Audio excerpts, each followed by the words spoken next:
성경 250쪽에 있습니다. 제가 가진 성경 250쪽, 로마서 8장 18절부터 27절까지. 다 찾으셨나요? 우리 소연이 지금 급합니다. 자, 읽겠습니다. 시작. 생각하건대 현재의 고난은 장차 우리에게 나타날 영광과 비교할 수 없도다. 피조물이 고대하는 바는 하나님의 아들들이 나타나는 것이니 피조물이 허무한데 굴복하는 것은 자기 뜻이 아니요 오직 굴복하게 하시는 이로 말미암음이라. 그 바라는 것은 피조물도 썩어짐에 좀 노릇한데 해당되어 하나님의 자녀들의 영광의 자유에 이르는 것이니라. 피조물이 다 이제까지 함께 탄식하며 함께 고통을 겪고 있는 것을 우리가 아느니라. 그뿐 아니라 또한 우리고 성령의 처음 익은 열매를 받은 우리까지도 속으로 탄식하여 양자 될 것 곧 우리 몸의 속량을 기다리느니라. 우리가 소망으로 구원을 얻었음에 보이는 소망이 아니니 보는 것을 누가 바라리요. 만일 우리가 보지 못하는 것을 말하면 참음으로 기다릴지니라. 이와 같이 성령도 우리의 연약함을 도우시나니 우리는 마땅히 기도할 바를 알지 못하나 오직 성령이 말할 수 없는 탄식으로 우리를 위하여 친히 간구하시느니라.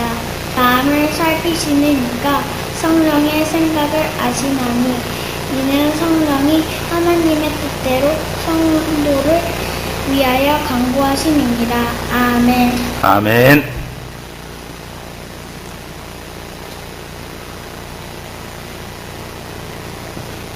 우리 앞으로 소연이는 이렇게 아나운서나 어떤 그런 쪽으로 잘 훈련을 시키면 좋겠습니다. 왜냐하면 목회자들도 가끔 이 토시가 조사 이런 게 틀리는데 제가 일부러 봤거든요. 하나도 안 틀려. 토시 하나도 안 틀립니다. 오늘은 현재의 고난은 이라는 제목으로 말씀을 증거하겠습니다. 여러분, 우리가 신학의 구도를 잘 이해해야 됩니다. 그러니까 초림에 예수 그리스도가 오셔서 사단의 머리를 깨셨어요. 사단의 머리를 깼는데 머리만 깨졌어요. 나머지 부분들은 아직 활동하고 있어요. 그러니까 초림과 재림 어간에는 우리의 인생이 구원이 완성된 것이 아니에요. 그래서 하나님 나라 신학은 이미와 아직 사이에 긴장이 있습니다. 그러니까 우리가 이 땅에서 주님 오시는 그 재림의 그때까지 고난은 종말론적인 구조 가운데 항상 신자나 불신자들에게 동일하게 있는 거예요. 이것은 착각하면 안 되는 거예요. 우리가 예수를 믿었기 때문에 완전한 천국에 다 도달하는 것도 아닌데 잘못된 신학을 하면 어떻게 되냐면 초월에만 이 땅에서 구원받았기 때문에 이제 죄도 없고 아무것도 없다라고 마음대로 이렇게 살아가는 사람들이 있습니다. 반드시 예수를 믿어도 질병도 있고 고난도 있고 가난도 있고요. 또 이해할 수 없는 그런 일들이 있습니다. 대신 여러분들이 나에게 닥치는 모든 고난은 1대1로 성립되지 않는다라는 것을 기억해야 돼요. 예를 들면 내가 감기 내가 죄졌기 때문에 날씨가 갑자기 추워지면 그 환경 가운데 우리가 어떤 공동체 가운데 살기 때문에 여러분 저도 교통사고를 당한 적이 있는데요. 이제 언젠가 작년에 점심 때 저랑 많은 그 교육자들이랑 제 차에 제가 이렇게 우리 오늘 고기 먹으러 가자 즐겁게 가는데 사거리에 이렇게 서 있는데 뒤에서 쾅 받았어요. 그래가지고 다른 사람들은 다 저 젊은데 멀쩡한데 저만 한 15일 병원에 입원했었어요. 제가 잘못한 거 없어요. 공동체 가운데 제 어떤 연대 가운데 있기 때문에 사람들은 애매하게 고난을 당할 때도 있습니다. 꼭 사람들이 교회에 걸리면 그렇게 얘기하죠. 당신 회개하세요. 그렇지 않을 때도 있다라는 거 여러분 기억하라고 제가 말씀을 드립니다. 그 가운데 보통 고난이나 고통에는 하나님의 뜻이 있습니다. 서울대 이제 자연과학대학의 지구환경과학부라는 곳이 있습니다. 해양과학자로 유명한 한국의 스티븐 호킹 박사라고도 하고 슈퍼맨이라고도 일컬어진 우리 이상묵 교수님이 있습니다. 아마 학교 언제 졸업하셨어요? 2007년이면 그때는 이제 2006년도에 그분이 이제 사고가 났는데 그 이후로 아마 강의는 못 받는 것 같아요. 하여튼 이 학부에 이분이 0.1g의 희망이라는 책을 썼어요. 여러분 나중에 한번 봐보셔도 괜찮습니다. 이 한국의 스티븐 호킹 박사라고 하는 슈퍼맨 이상무 교수라는 분이 2006년 7월에 미국의 캘리포니아 보면 캘리포니아 지역에 이렇게 사막지대가 있습니다. 그 사막지대를 데스밸리라고 하는데 왜 데스밸리라고 하냐면 이제 많은 사람들이 동쪽에서 서쪽으로 이렇게 이동하면서 황금을 찾아서 갔거든요. 근데 황금을 찾아가다가 너무 사막이어서 거기서 많은 사람들이 죽습니다.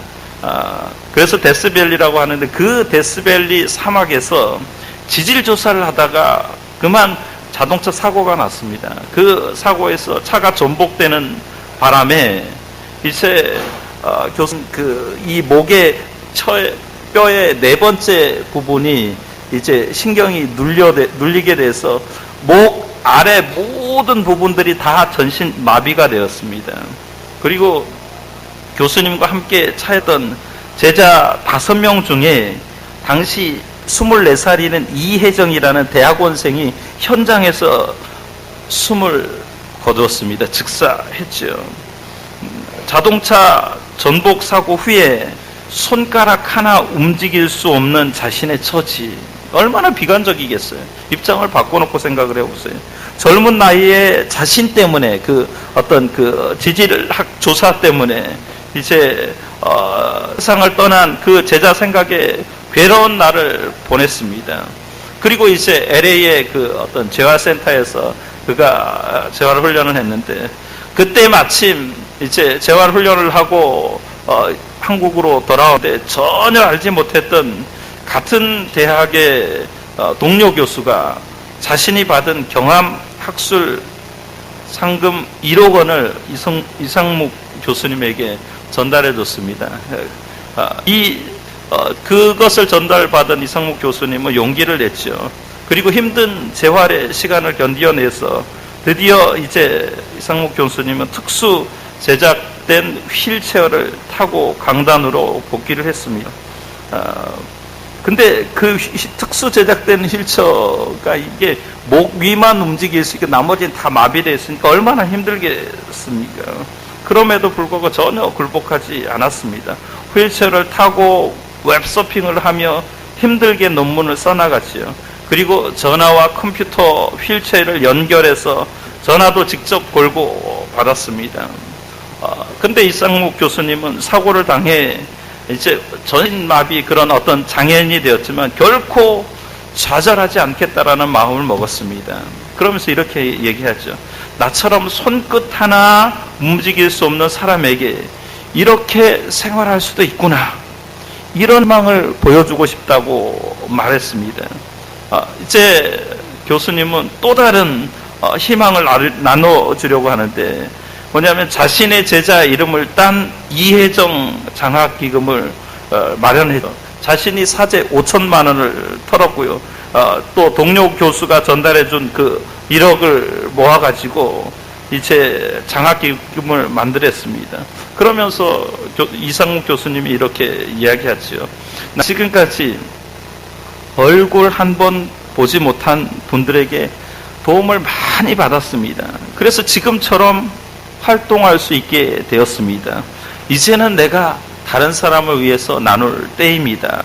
여러분, 저는 그 교수님 얼굴로는 못 봤습니다. 제가 인터넷으로 또 어떤 그 기자의 글을 신문을 보았는데 한 사람의 고난이 많은 사람에게 소망을 줬다라는 것을 여러분 기억해야만 합니다. 물론 고난을 당한 그 사람은 말할 수 없는 고통이고 정말 그 고통이 헤아릴 수 없는 그 밤을 보냈을 겁니다. 그 고난을 이기고 나니까 엄청난 하나님의 영광이 드러나고 있습니다. 여러분 가운데 현재 어떠한 고난 가운데 있든지, 저는 군 시절에 저를 너무나 괴롭혔던 그 선임아 가사가 있습니다. 그분이 햇도인데 정말 매일 저녁 제가 업무를 해가지고 이렇게 갖다 주면 거의 밤잠 자지 않고 행정병이었기 때문에 이렇게 서류를 꾸며가지고 갖다 주면 그냥 얼굴 앞에서 이렇게 던져버린, 그때 제가 매일 암송했던 말씀이 있습니다. 현재의 고난은 장차 나타날 영광에 좋게 비교할 수 없도다. 현재의 고난은 장차 나타날 영광에 좋게 비교할 수 없도다라는 이 말씀을 저는 늘 마음속에 새겼습니다. 여러분들도 지금 재림 주님 오시는 그날까지 때로는 경제적인, 때로는 뭐 건강에 대한, 때로는 어떤 자녀에 대한, 때로는 어떤 미래의 거침제 때문에 고난을 당하고 정말 마음 상할 때가 있을 때, 그때마다 오늘 18절의 말씀을 묵상하시고 암송하시기 바랍니다. 생각하건대 현재의 고난은 장차 우리에게 나타날 영광과 좋게 비교할 수 없도다. 이 오늘 개정판에는 좋기라는 말을 뺐는데 뭐 상관없습니다. 고난 가운데 하나님의 영광이, 하나님의 재림의 날이 있다는 것을 저와 여러분이 기억했으면 좋겠습니다. 주님이 오실 때까지 우리는, 이제 제가 뭐 하나님 나라 신학에 대해서 여러분에게도 이야기해 줄 거고, 또 나중에 종말론적인 그런 어떤 그 구조를 지도로 그 그림으로 가르쳐 줄 텐데, 어쨌든 우리는 이미와 아직 아니 사이에 그런 긴장 가운데 있습니다. 이 긴장 사이에는 있는 것이 뭐냐면 반드시 고난, 역경이 있습니다. 고난이나 역경을 주님은 뭐라고 얘기했냐면, 너희가 나의 제자가 되려면 날마다 자기를 부인하고 나의 십자가를 지고 한 걸음 한 걸음 걸어가는 것을 이제 그 고난이나 역경으로 이야기합니다. 그게 십자가의 길이죠. 좁은 길이죠. 다른 넓은 길이 있습니다. 우리 뭐 세상에서 그리스도인들이 보면 얼마든지 잘 먹고 잘 살 수 있는 길이 있어요. 얼마든지 평안한 길이 있어요. 그러나 주님의 나를 위해서 죽으신 그 십자가의 정신 때문에 우리가 일부러 고난의 길을 택하는 거예요. 우리가 일부러 역경 가운데 나아갑니다. 그런데 여러분 분명히 아십시오. 오늘 본문에 이제 탄식이라는 말이 많이 나옵니다.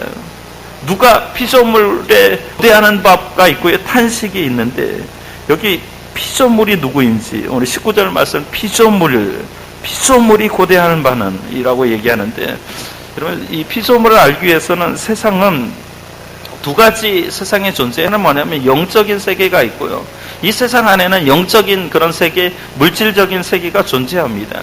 먼저 영적인 세계를 말씀드리겠습니다. 영적인 세계에는 영적인 존재들이 있습니다. 그래서 천사들이라고 이야기합니다. 천사들은 두 종류의 천사들이 있어요. 선한 천사들이 있고 또한 악한 천사들이 있습니다. 선한 천사들은 구원받은 사람들을 돕습니다.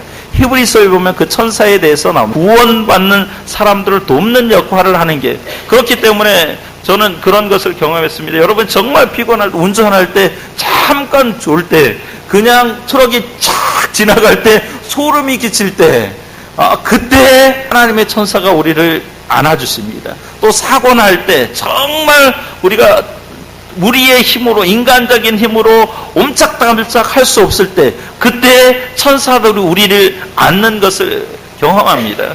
또 우리가 기도할 때 기도원에 가서, 지금은 잘 기도원에 안 가지만 제가 신학교 다닐 때는 이게 영성을 키워야 된다고 꼭 공동묘지를 갑니다.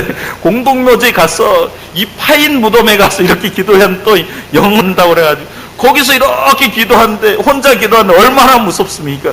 그때 그냥 뭔 시커먼 것이 쫙 오면 머리가 쫙 섭니다. 그때 주여 도와주십시오, 성령님 종일 그렇게 기도하면 또 하나님의 성령께서 그 두려움들을 이렇게 잠잠해 줍니다. 저는 물론 그런 적도 있지만 제가 무서워가지고 다시 그 무덤을 뛰쳐나왔던 그런 적도 있습니다. 이렇게 한 천사들은 구원받는 사람들의 모든 현재적 형편 가운데 돕는다라는 것을 여러분 기억하십니다. 그렇기 때문에 선한 천사들은 하나님께 순종합니다. 그러니까 선한 천사들은 하나님의 아들들이 나타나는 것을 기다립니다. 그러나 악한 천사들은 어떠냐? 악한 천사들은 사탄이라고 하는데 사탄과 사탄이 부리는 졸들을 이야기합니다. 흔히 성경에는 이걸 귀신들이라고 이야기하기도 하죠. 악한 영들은 하나님의 아들들이 나타나는 것을 기다리지 않습니다. 왜냐하면 하나님의 아들들이 오면 이제 신들의 일이 끝나요. 그리고 심판으로 영벌로 영원한 지옥의 고통을 맛보아야 되기 때문에 하나님의 아들들이 나타나는 것을 기다리지 않습니다. 다음으로 여러분 물질 세계가 있습니다. 우리가 사는 세계죠. 이 물질 세계의 영적인 주인은 누구냐? 사람들입니다. 사람들 중에는 여러분 믿는 사람들, 우리처럼 이렇게 하나님 앞에 예배드리고 예수가 주시다, 예수가 하나님의 아들이시다, 예수가 정말의 구자이시다라고 이야기하는 사람들이 있는데 그렇지 않는 사람들이 있죠. 그걸 믿지 않는 사람들입니다. 믿지 않는 사람들을 우리는 불신자라고 이야기합니다. 불신자들은 절대 하나님의 아들이 나타나는 것을 기다리지 않습니다. 왜냐하면 그들의 삶은 육체적인 삶의 전부이기 때문에 그렇습니다. 하나님을 믿고 예수님을 믿는 사람들 우리는 신자라고 하는데 이 신자들은 하나님의 아들들이 나타난 정말 고대하고 기다립니다. 오늘 23절 보면 이뿐 아니라 우리도 라고 보면 신자들도 기다리는 거예요.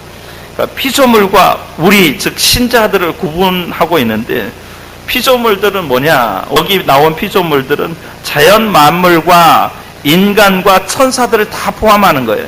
그런데 고대하고 기다리는 존재가 있고 그렇지 않는 존재가 있다라는 것을 여러분 기억해야 될 줄로 믿습니다. 그래서 피조물 중에는 여러분 그 산이 있고 강이 있고 바다가 있고 나무들, 제가 나무들 볼 때마다 참 주인을 잘못 만나가지고 참 고생한다는 생각을 합니다. 풀도 있고 동식물, 물고기, 새, 인간, 천사 등 모든 것이 피조물입니다. 근데 여러분 원문의 이 피조물이 그 다음에 19절 말씀 보면 고대하는 바는 이라고 얘기했는데 사실은 이 원문이 잘못 된 거예요. 이 고대라는 말이 두 번 나와요. 피조물의 고대는 하나님의 아들들의 나타남을 고대하는 것이라. 고대라는 말이 두 번인데 우리말에 이 두 번 얘기하면 좀 껄끄럽잖아요. 그러니까 한 번만 써요. 이 두 번 성경에 여러분들이 성경을 읽을 때 두 번, 세 번 나올 때는 뭐냐면 강조법이에요.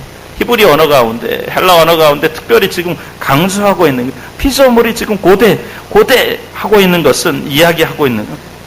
근데 이 고대라는 단어를 한 번은 헬라어로 아포카라도키아라는 단어를 쓰고 또 한 번의 뒤에는 다른 단어를 써요. 아페크 데코마이라는 단어를 씁니다. 이 전자인 단어가 아포카라도키아는 아포라는 말은 여러분 프롬, 뭐뭐로부터라는 의미가 있습니다. 그리고 카라는 머리라는 의미가 있습니다. 데코마이는 이제 받아들이고 생각하다, 앞으로 내밀다라는 그런 의미가 있는 합성어입니다. 따라서 이 단어는 무슨 말이냐면 머리를 내미는 것을 나타내는 거예요. 머리를 내미는 것. 그래서 고대라는 것은 목을 쳐들고 고개를 쏙 빼고 그 바라는 대상이 오기를 손꼽아 기다리는 것을 고대라고 이야기합니다. 이걸 언제 쓰느냐? 여긴 잘 이렇게 해당이 안 되는데 제 책을 보니까 제 초등학교 동창들 여자친구들 빨리 결혼한 사람 아들을 곧 군대 보내는 사람들 아들을 첫 번째 군대 보낼 때 첫 번째만 해당해요. 두 번째는 잘 안. 첫 번째 휴가 나올 때 그때 고대하는 거예요. 그때 버선발로 튀어나와요. 그러니까 소리만 들으면 문 활짝 열면서 뛰어나오면서 어이구 내 아들 이때 쓰는 말이에요. 근데 우리말에 여러분 학수고대라는 말이 있잖아요. 학수고대. 이 말은 학의 목처럼 목을 길게 빼고 간절히 기다린다라는 의미입니다. 그러니까 이 고대나 학수고대가 같은 의미예요. 성경에 누구를 보면 아냐면 누가복음에 나오는 돌아온 탕자. 그때 아버지가 동구박에서 이제나 그제나 오늘이나 내일이나 그 아들 기다리고 있어요. 여러분 저는 두 자녀 딸과 아들 뒀는데 아들이 그렇게 나갔다 오면 그렇게 안 기다릴 것 같아요. 근데 우리 하나님 아버지는 정말 사랑이 많으셔요. 그래서 학수고대 기다립니다. 멀리서 기다립니다. 이럴 때 쓰는 단어가 이게 고대라는 단어입니다. 피조물들이 고대하는 것은 하나님의 아들들이 지금 나타나는 것입니다. 그렇다면 여기서 하나님의 아들은 도대체 누구인지, 하늘에서 떨어진 자들인지 아니면 다른 사람들인지, 여러분 이 하나님의 아들들은 저 멀리 있는 사람들이 아닙니다. 바로 예수 그리스도를 구주로 고백하는 저와 여러분인 줄 믿습니다. 예수님 때문에 구원받고 하나님의 자녀가 되었고 성령의 보증을 통해서 이제 하나님의 자녀인 것을 계속 확인하고 확증해가는 사람들, 그 사람들이 하나님의 아들들이에요. 그렇다면 여러분, 왜 피조물들은 하나님의 아들들이 나타나는 것을 고대하며 학수고대할까요? 왜 그럴까요? 창조의 회복 때문에 그렇습니다. 주님이 다시 오시는 그때 주님이 재림하셔서 모든 것을 심판하시고 그 심판을 완성하시고 우리에게 새하늘과 새 땅을 열어주실 때 이 세상의 모든 피조물들도 창조의 본래적인 그런 의도를 회복할 수 있기 때문에 그래요. 피조물들이 지금 원래 의도에서 벗어났어요. 죄가 넣어가지고 사람들에게 저 식물들이 학대받으면 안 되거든요. 학대를 받아요. 사람들도 인간들끼리도 서로 이렇게 억압하고 착취합니다. 그렇기 때문에 이제 그 창조의 본래적인 그런 의도에서 벗어났어요. 본질에서 지금 벗어난 거예요. 그러면 여러분 그때가 될 때까지 피조물은 지금 어떤 상태에 있는지 바울이 로서를 통해서 이야기하는데 오늘 본문 20절 21절 말씀 보면 피조물이 허무한데 굴복하는 것은 자기 뜻이 아니요 오직 굴복하게 하시는 이로 말미암음이라. 그 바라는 것은 피조물도 썩어짐의 종로로 탄 데서 해방되어 하나님의 자녀들의 영광의 자유에 이르는 것이니라. 이렇게 말씀하고 있어요. 이 말씀에 의하면 피조물이 현재 허무한데 굴복하고 썩어짐의 종로로 타고 있다고 설명하고 있어요. 이 말은 사실은 전라도 사람들, 저희 어머니가 맨날 했던 이 썩을 놈아 세상의 모든 것들이 다 썩어요. 근데 썩어짐의 종로로 타고 있는 거예요.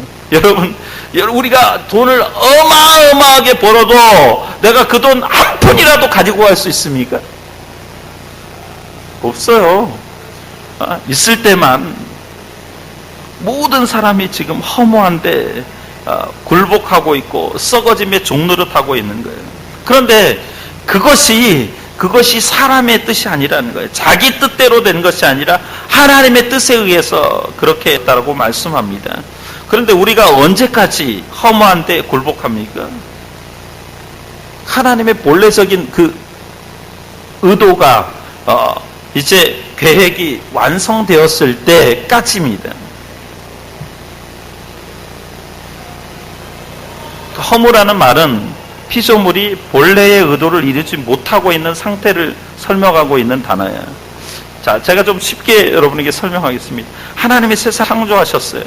하나님은 세상을 창조할 때 정말 심히 좋았더라라고 말씀하셔요.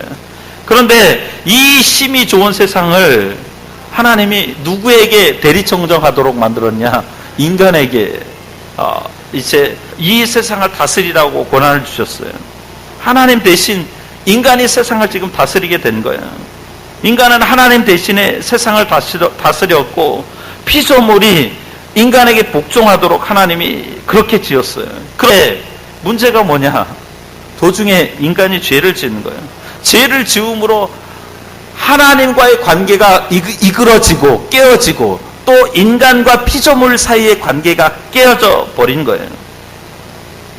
인간이 더 이상 하나님 앞에 불순종하지 않자 모든 질서가 깨져서 세상의 피조물들도 당연하게 맹금류라고 하는 뭐 뱀이든지 아니면 사자든지 호랑이든지 악어든지 그것들이 다 인간에게 복종해야 되는데 안 해요.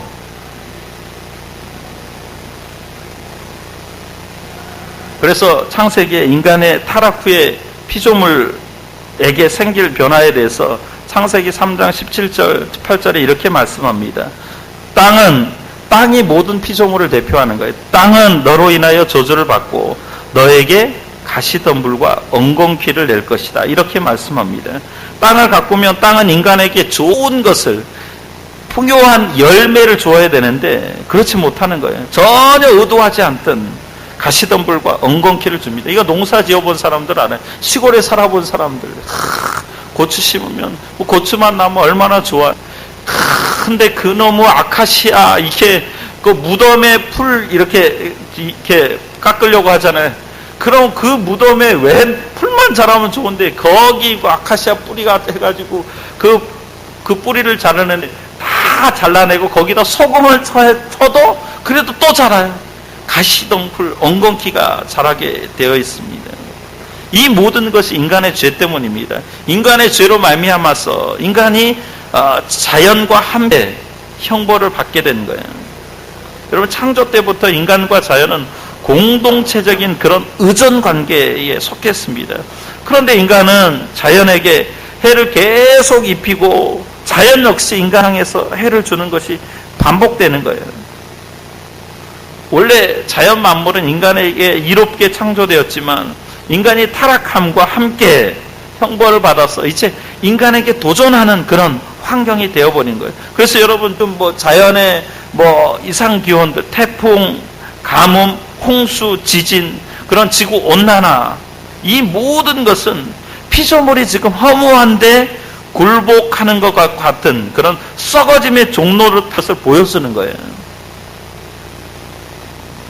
그럼 언제 이 일들이 회복되느냐? 주님의 재림 때 허무와 부패의 굴레로부터 완전히 해방됩니다.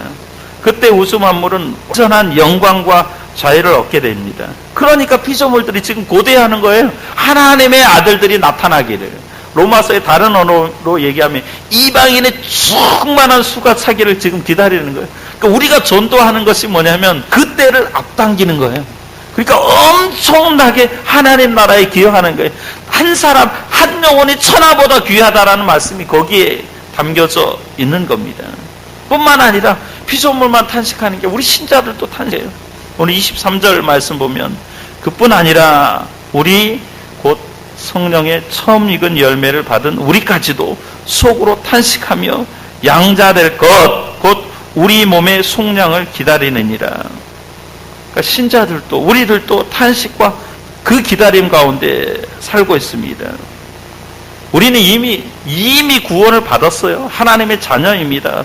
성령 받았고 하나님을 아바 아버지라 부르는 그런 가운데도 여전히 우리 속에 탄식이 있습니다. 무엇을 탄식하나?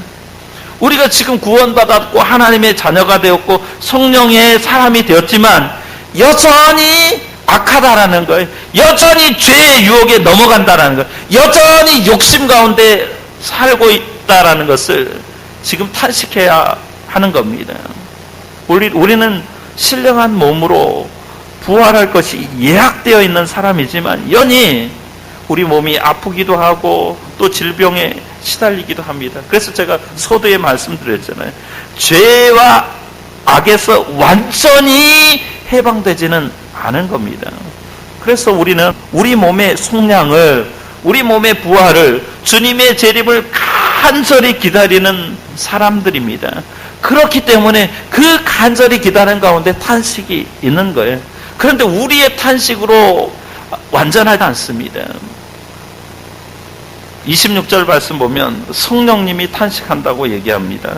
이와 같이 성령도 우리의 연약함을 도우시나니 우리는 마땅히 기도할 바를 알지 못하나 오직 성령이 말 수 없는 탄식으로 우리를 위하여 친히 간구하시느니라. 우리는 이 말씀 볼 때 내가 기도 안 하고 있을 때, 기도 안 하고 지낼 때, 기도를 하려고 해도 별로 기도할 제목이 생각나지 않을 때 우리 합리화시키는 데 이 말씀을 잘 인용합니다. 난 기도 못하네. 성령이 우리를 위하여 탄식하시다. 그런데 이 말씀은 사도 바울이 그런 의도로 쓰신 말씀이 아니에요. 사도 바울이 우리의 구원, 특별히 우리의 완전한 구원의 맥락에서 이 본문을 사용하고 있다는 것을 저와 여러분이 기억해야 될 줄로 믿습니다.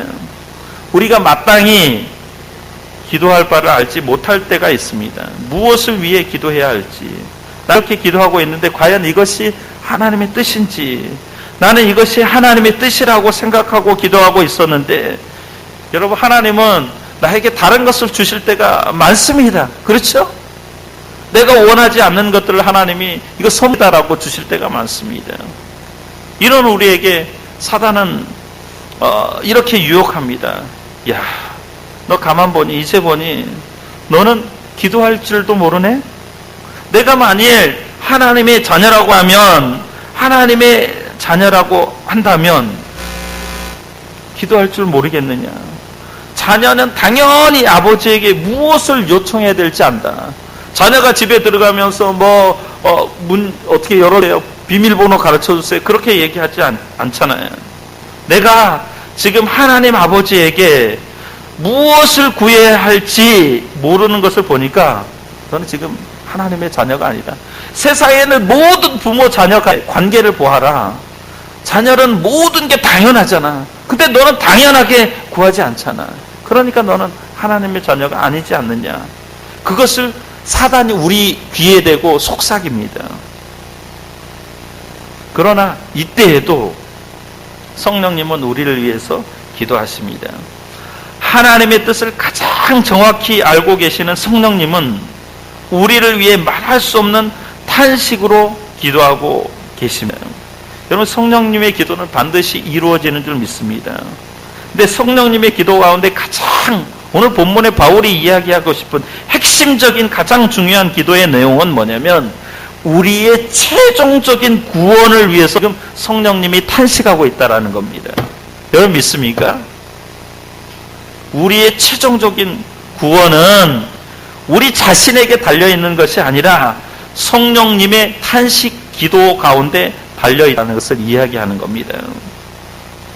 그러니까 성령님의 모든 사역이 우리 구원의 처음과 나중, 그 완성이 성령님에 의해서 이루어지는 거예요. 우리가 스스로 선한 일 많이 하고 착한 일 많이 하고 한다고 해서 구원이 완성되는 것은 아닙니다. 이제 말씀을 정리합니다. 피조물이 탄식하고 있습니다. 왜요? 완전한 구원이 이루어지지 않았기 때문에, 창성이 회복되지 않았기 때문에, 새하늘과 새 땅이 아니기 때문에, 새 창조가 이루어지지 않았기 때문에 주님의 재림을 기다리고 있는 것이죠. 성도들도, 우리들도 탄식하며 주님의 재림을 기다립니다. 성령님도 주님의 재림을 탄식하며 지금 기다리고 있습니다.